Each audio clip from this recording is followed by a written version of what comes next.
Nicolas Christoph on jultunud antisemiit, rassist, kitsarinnaline, Iisraeli vastane, faktide moonutaja, seaduse väänaja ja valetaja. Tema veerg on kõige lähedasem asi, mida ma oma elu jooksul olen näinud Sioni tarkade protokollidele. Tere tulemast järjekordse osa juurde saatest Meie Lähis-Ida. Mina olen Dan Taiker, minuga koos on minu kallis sõber ja üle 30 aasta kolleeg olnud Khaled Abu Taume, kes toob teieni Lähis-Ida vaatenurgast. Täna on meil Khaledil ja minul suur rõõm ja au võõrustada. Väga eriline külaline, professor Alan Dershowitz, kes on võib-olla kõige kauem teeninud õigusteaduse professor Harvardi ülikoolis. Üle 50 aastas silmapaistva teenistust ja juhendamist paljudele noortele juristidele. Samuti on ta kirjutanud 10 raamatuid antisemitismist, õigusest ja kõigest, mis nende vahele jääb. Professor Dershowitz, suurepärane on teid siin Jeruusalemmas näha, isegi kui see on Zoomi kaudu. Tõeliselt kriitilisel hetkel, mil New York Times ja selle kolumnist Nick Christoph on avaldanud, mida kujundatakse või mõistetakse Iisraelis. Üle kogu spektri, poliitilisest vasakpoolsusest kuni tsentri ja parempoolsuseni nähakse seda kui tõelist propagandat. Ränki süüdistusi, et Iisrael koolitas koeri palestiinlaste vägistamiseks ning süstemaatilisi süüdistusi palestiinlaste süstemaatilises vägistamises, keda Iisraeli võimud on vangistanud ja arreteerinud.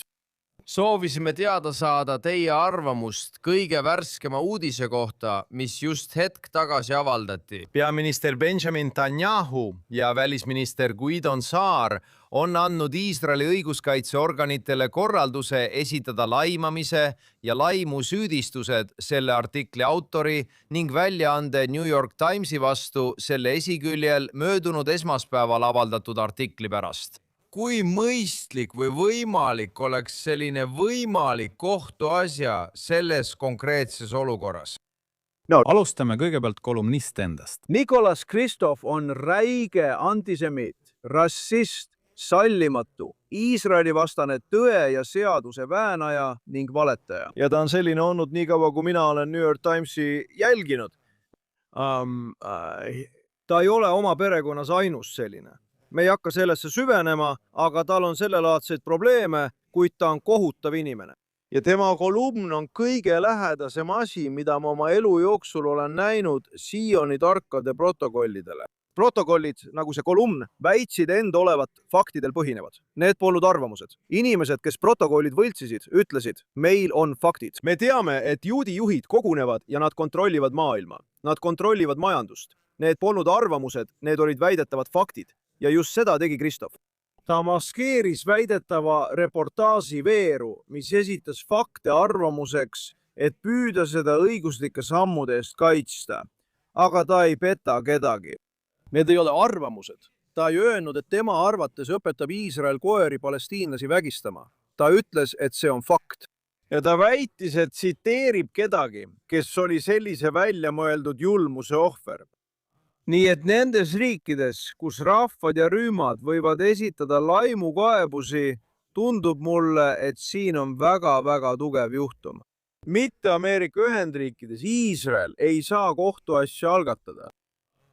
Välisministeerium ei saa kohtuasja algatada. Ainult üksikisikuid või ettevõtteid ja nii edasigi saab laimata. Aga mul pole kahtlustki, et laimamine on aset leidnud. Ja tõenäoliselt Suurbritannia, Kanada, võib-olla Austraalia, võib-olla Iisraeli seaduste järgi saab neid väiteid kohtus kontrollida. Nii et ei mitte Ameerika Ühendriikides, kuid jah teistes riikides, kus laimunõuded vihakõne eest on lubatud. Professor Dershowitz, miks te arvate, et New York Times otsustas selle avaldada arvamusloona, mitte uudisloo või raportina? Kas see annab neile mingisuguse juriidilise puutumatuse kohtuasjade vastu? Mitte puutumatust, vaid katte. Nad on seda üha rohkem teinud. Nad on leiutanud uue ajakirjandusliku või antiajakirjandusliku mõiste nimega uudiste analüüs, mida nad panevad esiküljele, mis annab neile ettekäände avaldada tavalisi arvamusi kui seadust. See on vastupidine. See on aruannete, reportaažide, väidetavate faktide avaldamine ja nende nimetamine arvamuseks. Laimuseadus Ameerika Ühendriikides ütleb, et sinu arvamuse eest ei saa sind kohtusse kaevata. Ma võin öelda, et Dan Taiker on munn. Ta ei ole, ta on mees. ma olen puutumatu, sest ma ei öelnud seda sõna-sõnalt. Ma ei mõelnud, et ta on sõna otseses mõttes peenis. Ma mõtlesin, et ta kuulub nende hulka, keda võiks nii nimetada. Nii et seadus eristab selgelt arvamuse ja kontrollitavate faktide vahel. Aga kui fakt on kontrollitav, kui teaduslikus kõnepruugis on olemas empiiriline negatiivne väide, mida saab tõestada, siis hinnatakse seda mitte arvamusena, vaid faktina. Ja artikkel, kuigi see on suuresti välja mõeldud, väidab end olevat faktide kajastamine. Seega, mis iganes seadus faktide suhtes kehtib, saab seda rakendada selle rämpsu vastu, mis, nagu ma ütlesin, on kõige lähedasem asi, mida ma olen näinud siiani tarkade protokollidele. Siis pead sa küsima, miks New York Times selle avaldaks? Christoph ei ole usaldusväärne. Teda peetakse poleemiliseks kirjutajaks. Teda peetakse inimeseks, kes valib ja sorteerib infot ning on olnud Iisraeli vastane nii kaua, kui mina teda tean. Ta maskeerib oma Iisraeli vastasust inimõiguste kaitsmisena, kuid ta ei kirjuta paljudest kõige rängematest inimõiguste rikkumistest, mis aset leiavad. Või vähemalt seab ta Iisraeli ja palestiinlased esikohale paljude teiste rikkumiste ees, millest ta võiks kirjutada. Nii et teadke, see on tema, mitte keegi.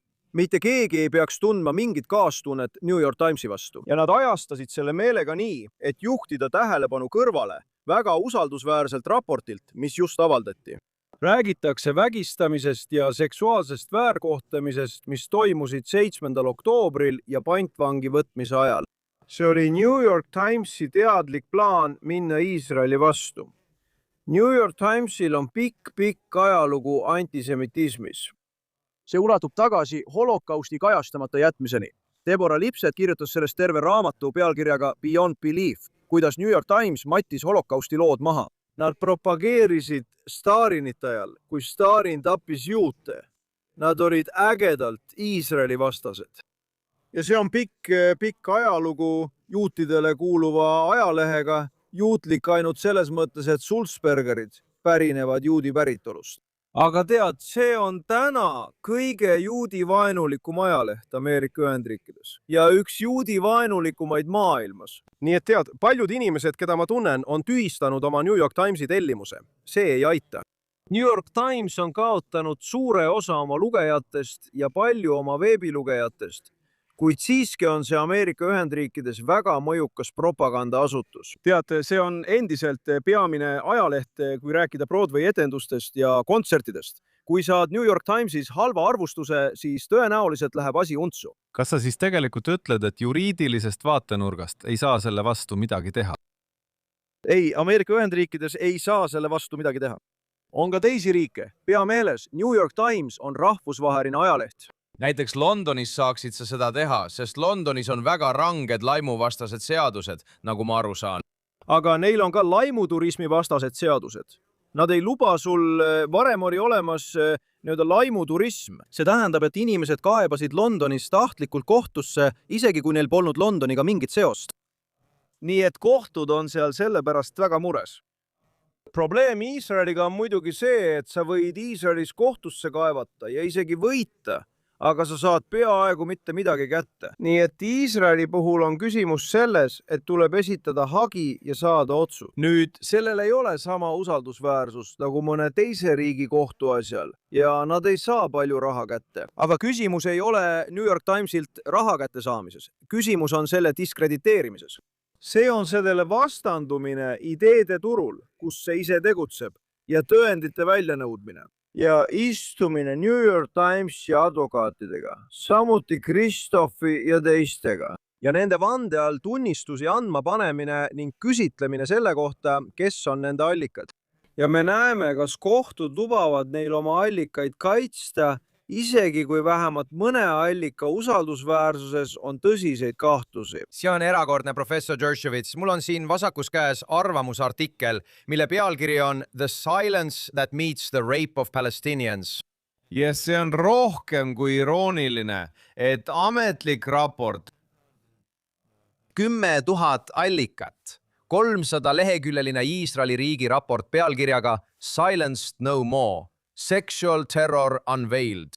Pealkirjade sarnasus on üsna erakordne, nagu ka ajastus, millest me sinuga, Khaled, oleme rääkinud. Need ilmusid vaid tundide vahega. Nii et see näib olevat selge katse ennetada ametlikku Iisraeli raportit, mis on tegelikult dokumenteeritud Hamasi enda poolt, mitte Iisraeli poolt, fotode ja videotega. Ja Khaled, võib-olla jagaksid sa professor Dershovitsi, meie vaatajate ja minuga oma teadmisi, kuna oled ekspert Palestiina ja kogu Araabia maailma teemadel. See strateegia, mida oleme näinud New York Timesi esiküljel, on Hamasi strateegia. Ja see valitsusväline organisatsioon, mida Kristof ise tsiteerib, on seotud Hamasiga. Sa tead, see annab laskemoona Hamasile ja enamikule Iisraeli vaenlastele üle kogu maailma. Tead, pärast selle artikli ilmumist on seda levitatud erinevatel sotsiaalmeedia veebilehtedel ja kontodel. Enamik neist on muide seotud Hamasiga. Ja las ma toon välja, Dan, see lugu sellest, kuidas koerad vägistavad, on sotsiaalmeedias juba ammu ringlemas olnud. Enamik Araabia meediast, peavoolumeediast ja Araabia maailmast ei võtnud seda üles. Aga nüüd, kui New York Times selle avaldas, tsiteerivad nad kõik New York Timesi ja ütlevad, tead küll, see on New York Times. Kui lähed Hamasi seotud sotsiaalmeedia kontodele, näed, et see on seal peamine uudis. Kui lähed Palestiina islami džihaadi lehtedele, kui lähed kõigi Iisraeli vastaste elementide juurde Araabia maailmas. Seda kasutatakse viha õhutamiseks Iisraeli vastu, Iisraeli legitiimsuse õõnestamiseks ja juutide demoniseerimiseks. See on osa kampaaniast, mille eesmärk on Iisraeli legitiimsust õõnestada ja demoniseerida. See on 8. rinne. Sõda ei toimu mitte ainult Iraanis, Jeemenis, Liibanonis, Gazas ja mujal. See toimub ka meedias. Selles pole katuski. Ja see toimub ka ülikoolide kampustel. Ja sellest saab peamine süüdistus Iisraeli vastu ülikoolide kampustel, sest vägistamine on suur probleem. Pole kahtlust, et mõnes ülikooli kampuses on olemas niinimetatud vägistamiskultuur, kus noored mehed kasutavad naisi ära, joovad nad purju, panevad nad magama, annavad neile narkootikume. Ja ma loodaksin, et Nicolas Kristof uuriks seda teemat, sest see on väga kodulähedane. Aga Kristof otsustab neid teemasid mitte uurida. Selle asemel kujutab ta riiki, mis on tõenäoliselt kõige rohkem vangla kuritarvitustega tegelenud. Pea meeles, et igas maailma demokraatlikus riigis esineb vanglates kuritarvitusi. On olnud teateid Ameerika Ühendriikides, Suurbritannias, Austraalias ja Kanadas. Vangivalvurid kuritarvitavad tõepoolest vange, me teame seda. Ameerika Ühendriikides oli üks kuulus juhtum, toimus rektaalne vägistamine. Nii et küsimus ei ole selles, kas need asjad juhtuvad. Loomulikult need juhtuvad. Ja loomulikult need juhtuvad eriti sõja ajal ja pärast sellist juhtumit nagu 7. oktoober. Küsimus on selles, mida riik selle vastu ette võtab. Ja Iisrael on selle probleemiga tegelemiseks ja mõnede inimeste vastutusele võtmiseks rohkem ära teinud kui paljud teised riigid, kuid sellest ei räägitud. Ainus, millest räägiti, oli see, mida on sotsiaalmeedias aastaid korratud. Ja mida mina ja teised oleme näinud, on muster, kus Hamasi aktivistid mõtlevad lugusid välja ja loovad siis paralleele. Nad panevad kõik rääkima sama lugu. Ja see lugu saab kordamise kaudu näilise usaldusväärsuse. Tõde on see, et kui lugusid korratakse ikka ja jälle teatud paralleelsusega, on see tavaliselt üsna hea tõend, et need on välja mõeldud. Nüüd on vaja tõeliselt head uurivat ajakirjanikku, Wall Street Journalist või mõnest muust usaldusväärsemast ajalehest. Uurida Kristofi ja tema tausta, tema valede ajalugu ja valede varjamist. Ma mõtlen, ta on varjanud valesid ja vägistamisi ning seksuaalkultuuri ja vägistamiskultuuri inimeste poolt, kes on talle väga lähedal, ning institutsioonide ja riikide poolt, mis on talle lähedal. Ja nii ongi aeg käes paljastuseks, mis on mõnikord isegi usaldusväärsem kui kohtuasjad. nüüd kohtuasjad võivad selles aidata, sest tõendite kogumine on väga oluline. Ja kui kohtuasjas jõutaks läbi hagi tagasilükkamise faasist tõendite kogumiseni, oleks New York Times väga piinlikus olukorras. Kui nende inimesed, nende veteranid ja nende faktikontrollijad pannakse ristküsitluse alla selliste advokaatide poolt nagu mina, kes suudavad tõeni jõuda. Viimane asi, mida New York Times tahab, on see, et meie, lugejad, saaksime teada, kuidas nende juures asju tegelikult tehakse. Sest see on üsna vastik ja keegi ei tahaks seda vorsti süüa. Või annaksid nad ajalehele usaldusväärsust, kui nad teaksid, kuidas need lood kokku pandi ja miks Times valis just sellise ajastuse, miks nad otsustasid lubada allikateta väiteid esitada. Teine asi on see, miks nad ei süüdista üksikisikuid. Nad teavad mõnede väidetavate valvurite nimesid ja kui nad nimetaksid üksikisikuid, saaksid need inimesed kohtusse kaevata. Aga nad olid väga ettevaatlikud, et mitte ühtegi üksikisikut süüdistada. Nad süüdistasid ainult institutsioone, kes ei saa Ameerika seaduste järgi kohtusse kaevata, et vältida enda vastu hagide esitamist. Professor Dershowitz, te olete aastakümneid kirjutanud antisemitismist, juudi vihkamisest ja juudi riigi vihkamisest. Kui te vaatate seda konkreetset juhtumit, siis millist mõju ja tagajärgi te tajute? See võib mõjutada juba niigi kasvavat antisemitismi nähtust New Yorgis endas, rääkimata ülejäänud Ameerika Ühendriikidest. Võtame näiteks New Yorgi. Ma veedan palju aega New Yorgis. Ma elan Floridas, aga veedan palju aega New Yorgis. Ja piirkonnas, kus ma praegu elan, toimub kongressi valimiskampaania. Ja seal kandideerib omavahel 50 juudi demokraati, sealhulgas Jack Schlossberg, endise Ameerika Ühendriikide presidendi rumal pojapoeg. Ta kandideerib nepobeebina ja ta on kõige Iisraeli vastasem kandidaat. Aga on ka teisi. Kõik need juudi kandidaadid võistlevad omavahel, kes suudab olla kõige Iisraeli vastasem. Ja see, kes on kõige Iisraeli vastasem, võidab selle juudi ringkonna New Yorgi lääneküljel, samuti ka New Yorgi idaküljel, mis näitab, mis juhtus. Kes siis seda uskuma jääb? On neid, kes tahavad seda väga uskuda. Nad usuksid ükskõik mida. Nad usuksid, et inimesed tulid kosmosest ja vägistasid. Nad usuksid kõike seda, selles pole kahtlustki. Ja on üliõpilasi, kes usuvad ükskõik mida. Kõige rohkem teeb muret tavaline New York Timesi lugeja, kes ei ole juut ega sionist, kes loeb seda ja muudab selle tulemusena oma meelt.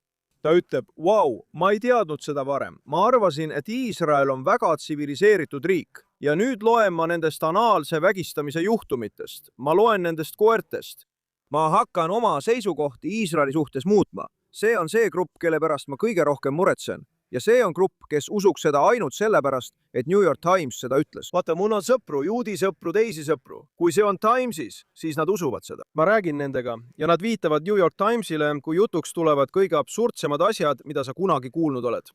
Aga kui see on New York Times või NPR-is, siis need on justkui liberaalide vooruse ja tõe etalonid. Sellepärast ongi see nii tõsine.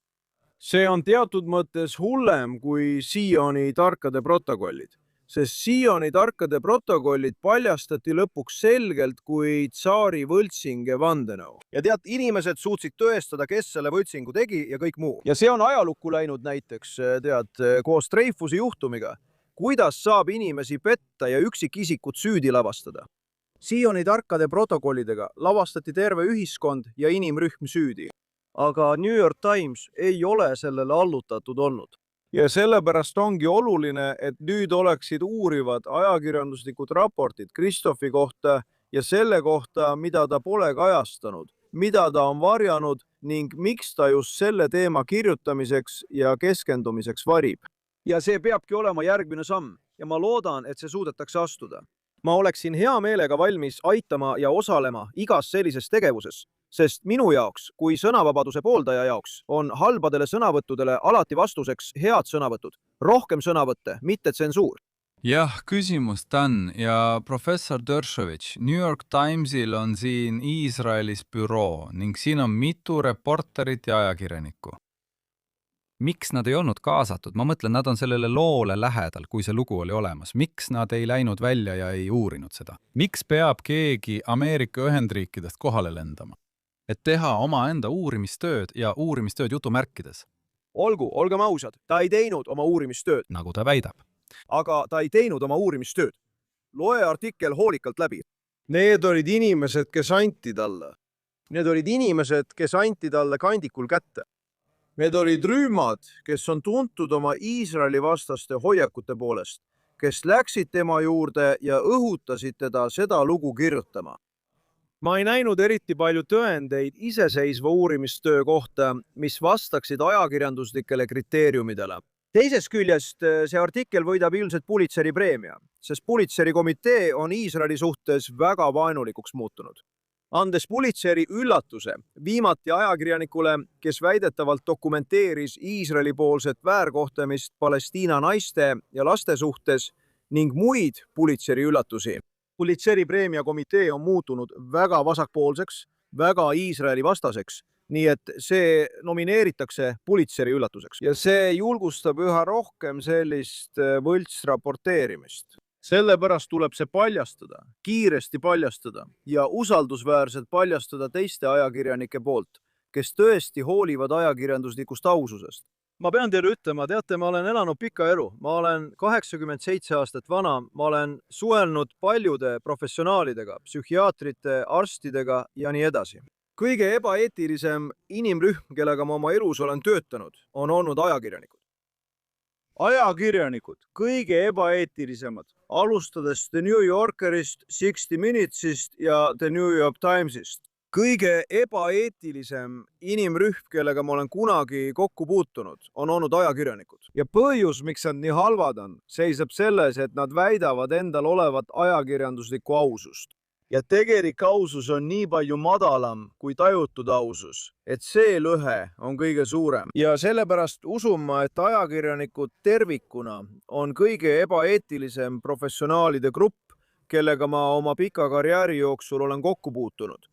Olen seda teinud üle 65 aasta.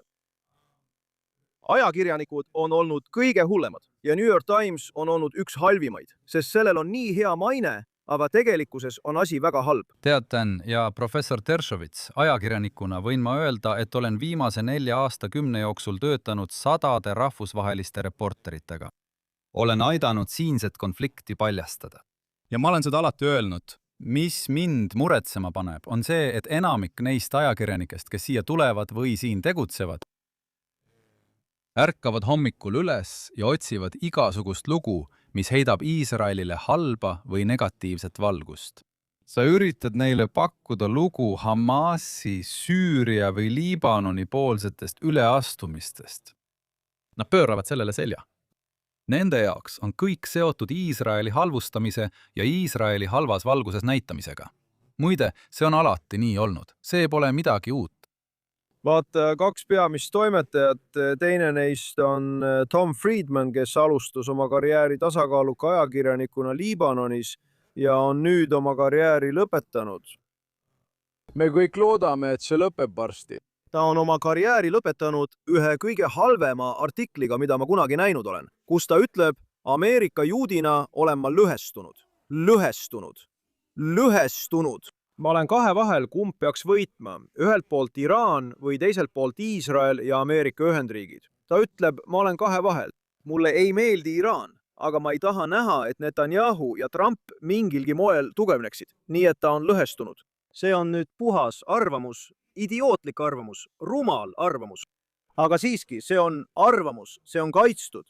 Aga kui sa hakkad kajastama koerte vägistamisi, siis on see hoopis teine olukord. Sul on täiesti õigus. See oleks pidanud ilmuma kui ajakirjanduslik artikkel, mitte kui arvamuslugu. Aga siiski on Timesil pikk ajalugu arvamuse ja uudiste segamisel. Wall Street Journal seda ei tee. Meil ei ole esiküljel analüüse, neil on range lahusus uudiste ja arvamuste vahel. Neil on arvamuslood. Seel on arvamustoimetaja, kellega ma koos töötan, kes on suurepärane ja väga karm. Seal on juhtkirjatoimetaja ja siis on uudiste toimetaja.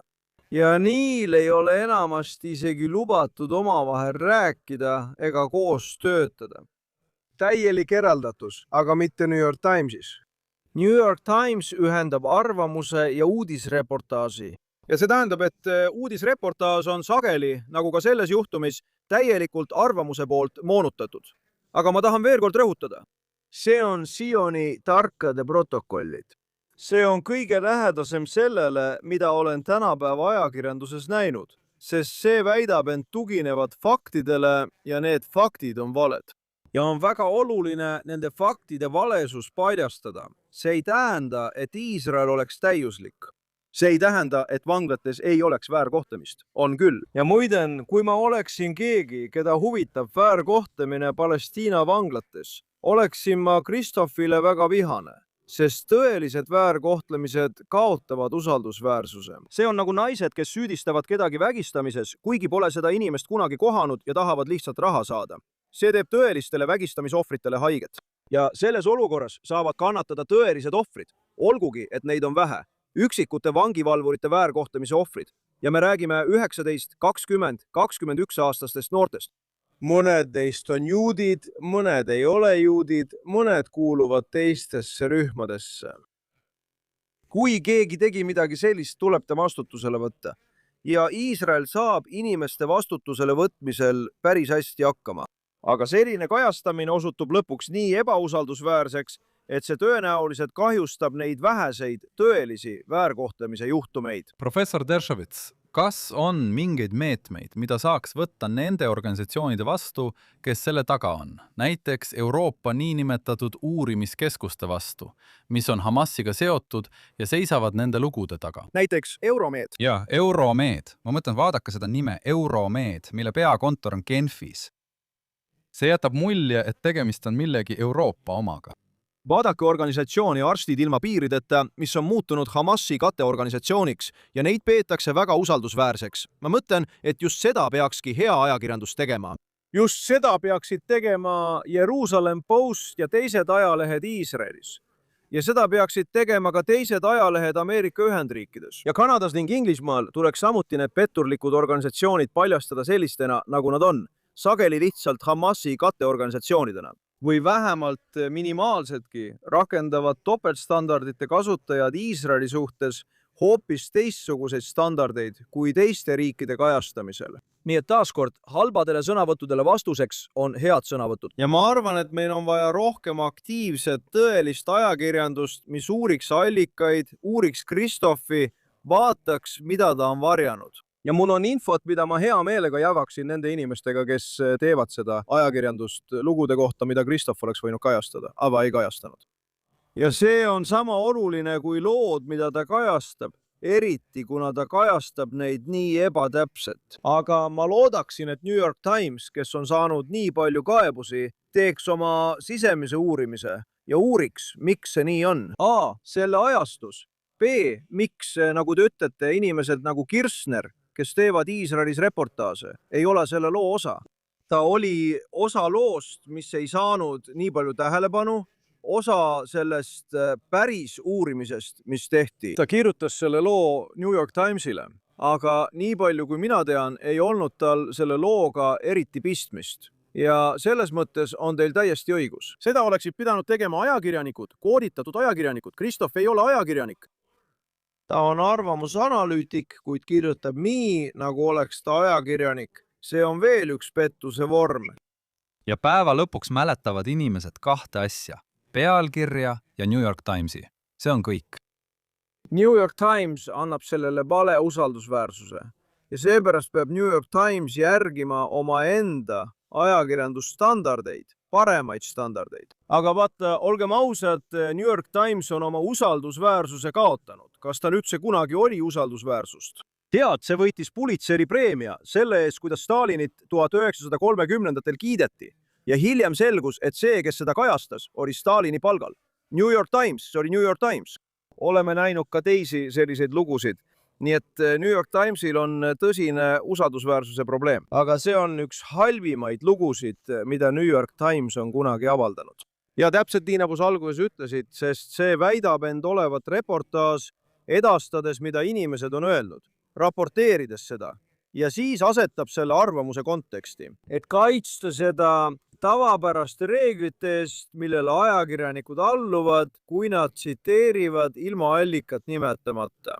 professor Dershowitz, kas te ütleksite, et on olemas Iisraeli ajalehed nagu Jerusalem Post, JNS ja Jedidžot Kronaudil on ingliskeelne või Viinet, nagu nad seda nimetavad, ingliskeelne versioon? Kui nad teeksid iseseisva uuriva loo, sest neil on kõik allikad, tõelised allikad vanglasüsteemis, Shabakis, uurimiskogukonnas, asunike kogukonnas. Ma mõtlen, see artikkel süüdistas Juudamaal ja Samaarias elavaid juute selles, et nad on osa sellest vägistamiskultuurist, sellest süstemaatilise seksuaalse piinamise nähtusest. Kas oleks rahvusvahelisele kogukonnale kasulik, kui kohalik meedia teeks põhjaliku uurimuse, tõsise uuriva loo ja tooks kõik need propagandistlikud nähtused päevavalgele? Jah, aga see peab järgima rangeid ajakirjanduslikke kriteeriume, võimalusel allikaid nimetama ja usaldusväärsust tabama. Ma mõtlen, selle artikli huvitav või kõige hullem asi on see, et see kitsarinnaline inimene, kes selle kirjutas, võrdleb põhimõtteliselt Hamasi tegusid nende süüdistustega. Ja muidugi Hamasi puhul filmisid nad selle ise ülesse. On olemas usaldusväärseid tõendeid. Suur osa neist on just ilmunud raportis. Ja võrrelda seda nimetamata allikatega või ühe nimetatud allikaga, kellel on tõsiseid usaldusväärsuse probleeme. Mõte võrrelda ühe asja ajakirjanduslikku põhjalikkust teisega on sama valelik ja pahatahtlik kui raport ise. Ja lõpuks, professor Dershowitz, üks suurem küsimus kõrgemalt vaadates.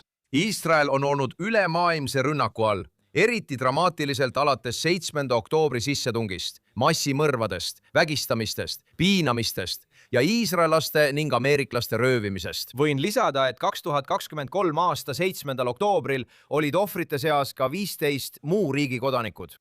Kuidas te arvate, kas Iisraelis toimub suur arutelu selle üle, mida Iisrael saaks teha, et peatada selle ülemaailmse rünnaku verejooks? Mida te sellest arvate?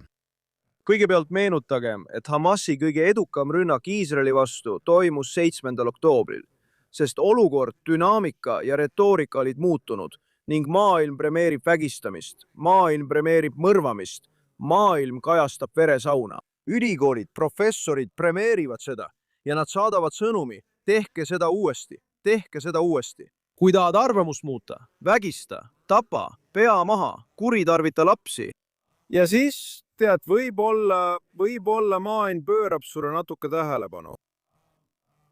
Tead, ma olen kirjutanud raamatusarja, mida olen tasuta jaganud ülikooli linnakutes. Esimene neist oli 10 suurt Iisraeli valet ja kuidas neid ümber lükata. Aga mul on ka hiljutine raamat pealkirjaga Juudi veri pole enam odav. Ja ma räägin selle loo. Sellest, mis juhtus 7. oktoobril ja mis juhtus 8. oktoobril, mis oli paljuski püsivam kui 7. oktoobri kohutav tragöödia. Vaata, esimene reegel, mida Iisrael peab järgima, ja see ei vasta otseselt sinu küsimusele, aga see on tõesti oluline. Iisrael ei tohiks mitte kunagi, mitte mingil juhul ohverdada oma sõjalist julgeolekut hea maine nimel. Iisrael peab alati seadma oma sõjalise julgeoleku esikohale. Ta peab kaitsma oma rahvast, ta peab ründama Iraani, ta peab püüdlema režiimi muutuse poole. Ta peaks tegema kõiki neid asju, mida ta praegu teeb, millest mõnda Ameerika Ühendriigid tal praegu teha ei luba. See peab olema esimene prioriteet, sest see toimib. Samas ei saa ükski Iisraeli tegevus kuidagi muuta akadeemiliste ringkondade arvamust. Tuletame meelde, kes tõid natsid võimule. Müncheni ülikooli, Berliini ülikooli ja Heidelbergi ülikooli tudengid. Kes tõid Stalini võimule? Peterburi ülikooli ja Moskva ülikooli tudengid. Kes tõid Castro võimule? Kuuba ja teiste kohtade ülikoolide tudengid. Kes tõid Pol Poti võimule? Tudengid on need, kes toovad türannid võimule. Ja tudengid peegeldavad sageli riigi tulevikku. Ja seetõttu arvan, et suhtekorralduse tulevik seoses Iisraeliga läheb halvemaks, mitte paremaks. Ja on kiusatus proovida seda muuta, muutes Iisraeli käitumist. Suur viga. Ja ma arvan, et peaminister saab sellest aru. Ta mõistab, et peaministri peamine ülesanne ei ole pälvida New York Timesis soodsaid kajastusi. vaid tagada, et Iraanil ei oleks võimekust Iisraeli hävitada tuumarelvade, rakettide või muu sõjalise tegevuse kaudu. Nii et ma arvan, et prioriteedid peavad olema paigas. Ja kui vaadata asju selles valguses, teeb Iisrael väga head tööd. Kas Iisrael saab seda paremini teha? Jah. Ma olen tihti mõelnud, et näiteks Haspara tuleks viia peaministri büroost presidendi büroosse. Sest Haspara peaks toimuma kogu Iisraeli nimel, mitte ainult selle valitsuse nimel, kes parajasti võimul on. Ma arvan palju muidki asju, mida võiks teha, aga ma tahan rõhutada, et need kõik on teisejärgulised võrreldes sellega, mida Iisrael peab tegema. Hassem Osli Amoitain. Ainus viis, kuidas juudid saavad kunagi rahu, on ülekaaluka sõjalise jõu kaudu. See on parim vastus New York Timesile. Las Iisrael jätkab võitmist sõjaväljal ja las teised, nagu mina ja sina, teevad kõik, mis võimalik, et aidata Iisraeli avalikkuse silmis. Aga kõige tähtsam asi, mille me õppisime 7. oktoobril, on see, et Iisrael ei tohi näidata nõrkust, ta peab näitama jõudu. Kui ta näitab nõrkust, nagu juhtus 7. oktoobril, siis maailma kiusajad ümbritsevad neid ja teevad kõik, et nende usaldusväärsus hävitada. Nii et olge tugevad. See on kõige olulisem võtmeküsimus. Aitäh, et liitusite meiega täna erikülalisena saates Our Middle East. See oli valgustav, nagu alati, professor Dershowitz. Ja ma lihtsalt ütlen, et mäletan, kui olin 1984 aastal Harvardi kolledži viimase kursuse tudeng. Te olite minu õpetaja. Kui te tõite meid tookord mustanahaliste üliõpilaste ühendusse ja õigusteaduskonda, kus esines PLO, ning juhatasite juudi üliõpilased välja. See oli minu esimene meeleavaldus. Te olite meie juht ja olete seda siiani. Olen võidelnud antisemitismi vastu Harvardi ülikoolis alates päevast, mil ma sinna 1964 aastal jõudsin, kui juut ei saanud olla ühegi kolledži dekaan ega ülikooli president. Aga ma pean teile ütlema, et antisemitism on täna palju hullem, kui see oli 1964 aastal. Kui ma sinna 64 aastal jõudsin, oli vähemalt umbes 18% üliõpilastest juudid. Nüüd on see isegi madalam kui president Lowelli kehtestatud kvoot. Täna on see 6%. Me ei tea, see on 6% ja 9% vahel, aga see on palju madalam kui 23%. Ja see on tingitud meritokraatia lõpust, sest ülikoolid on loobunud meritokraatiast ja eelistanud keskpärasust. Harvardi ülikool on täna keskpärane ülikool. Ma ei räägi teadustest, ma ei räägi haiguste ravimisest. Ma räägin sotsiaalteadustest, õigusteadusest. Asjalugu, kirjandus ja Distsipliinid on muutunud, Harvardi ülikoolist on saanud tõeline keskpärasuse koht. Kuigi seal on suurepärane president ja mõned suurepärased dekaanid, on õppejõududel liiga palju võimu ja nad on liiga vasakpoolsed. Ja me pole isegi välisrahastusest rääkinud. ja kümnetes miljardites. Ja. Ja. No me räägime kõigist neist asjadest, aga kõige tähtsam Iisraeli jaoks on Hassemos, olge tugevad. Veendu, et Jumala plaan on luua rahu läbi jõu, mitte rahu läbi nõrkuse. Me õppisime Shoa ajal, mis on nõrkuse kaudu taotletud rahu hind. Me ei tohi seda kunagi enam korrata. ja Iisraeli armee ja Iisraeli armee välismaal peavad säilitama jõu, majandusliku jõu, poliitilise jõu, igasuguse jõu, kuid kõige tähtsam on sõjaline jõud. Väga palju. Me õppisime seda ka ebaõnnestunud Oslo lepete ajal, et järeleandmised toovad kaasa suuremat vägivalda, erinevalt sellest, mis juhtus Iisraelis pärast teist intifadat, mil toimus muutus. Ja pärast 7. oktoobrit on kogu riikliku julgeoleku kontseptsioon muutunud ennetamise suunas ning eemale pelgast heidutusest ja varajasest hoiatusest. nii et ma loodan, et Iisrael, valitsus ja peaminister kuulavad teid ja jätkab suurema initsiatiivi võtmist terrori, vägivalla ja õõnestamise ennetamisel, selle asemel, et püüda seda lihtsalt ohjeldada. Peaminister teab seda ja ta on tegelenud terrori ennetamisega kõik need aastad, mil ma teda tunnen, ja ma olen teda tundnud alates 1970 aastast, nii kaua juba. Vau, ta oli MIT-s, kui sina olid tol ajal professor. Ma olin noor abiprofessor ja tema oli tudeng MIT-s. Me olime koos saates nimega The Advocates PBS-is ja siis me kohtusimegi 1970 aasta kevadel. Sellest ajast peale oleme olnud lähedased sõbrad. Kas ma nõustun kõige sellega, mida ta ütleb ja teeb? Kas mõni iisraellane nõustub? kas mõni juut nõustub. Tead ju küll, 2 juuti, 3 arvamust. ja seega on meil õigus olla konstruktiivsed kriitilised. Teisalt oleme täiesti ühel meelel, et tugev Iisrael on Iisrael, kellel on parem võimalus rahu saavutada. absoluutselt. Ja me hindame sügavalt teie arusaamu. Nagu alati professor Alan Dershowitz, Harvardi õigusteaduskonna emeriitprofessor ja kui ma ei eksi, umbes 60 raamatu autor või 64. Uus raamat ilmub 4. juulil pealkirjaga Founding Fathers and One Jewish Mother. See võrdleb Washingtonit ja Jeffersonit, Iisraeli, Ben Gurioni ja Golda Meiriga, kus Golda Meir on juudi ema.